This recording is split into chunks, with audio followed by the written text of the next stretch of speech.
Welcome back to Caitlin Hobbes. Today, we're diving into one of the biggest mysteries in comic history. Is Hobbes actually alive? Because when you read Calvin and Hobbes, you notice something strange. Calvin isn't just imagining Hobbes. Hobbes tackles and wrestles him again and again. Calvin's bruised, scratched, and even paranoid about coming home from school or opening the door. He knows Hobbes is waiting to pounce. So what's really going on? Is Hobbes a magical tiger who comes to life when no one else is watching? Or is Calvin showing signs of something far more psychological, maybe even disturbing? Let's break down the theories. Theory number 1, Hobbes is real. When Calvin's parents or anyone else is around, Hobbes is just a stuffed tiger, limp and lifeless. But the second Calvin's alone, reality shifts. It's almost like the absence of witnesses activates a magical hidden world. Adults vanish, and the fabric of Calvin's imagination thickens until it becomes real. In that private space, when only Calvin's beliefs exist, Hobbes springs to life. He walks, talks, wrestles, eats tuna fish sandwiches, and debates philosophy.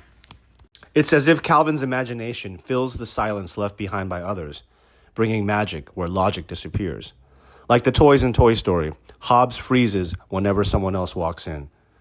Maybe Hobbes isn't just part of Calvin's imagination.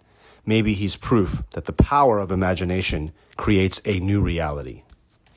Calvin's belief literally gives Hobbes life, but only in moments when the rational world of adults is gone.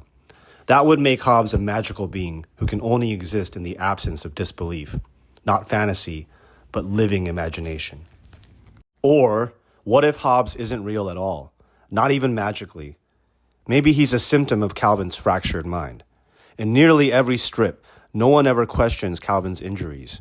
His parents see him talking to himself. This raises an unsettling question. What if Hobbes represents a split personality? Hobbes could be Calvin's subconscious, the wild animalistic part of his brain that takes over when his conscious self loses control. The attacks and fights might be Calvin physically acting out his inner conflict. In psychological terms, Calvin could be showing signs of dissociative identity disorder, where multiple identities or alters control a person's behavior at different times. When Hobbes comes to life, it might actually be Calvin shifting into another identity, one that's more confident, instinctive, and even dangerous.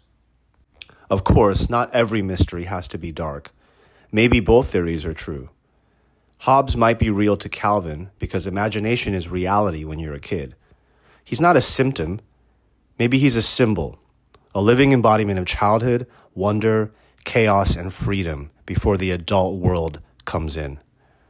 So whether he's a magical friend or a symptom of a fractured mind, Hobbes represents something we all lose too soon, the power to believe in our own invisible worlds. So what do you think? Is Hobbes truly alive when no one else is watching? Or just a voice inside Calvin's mind?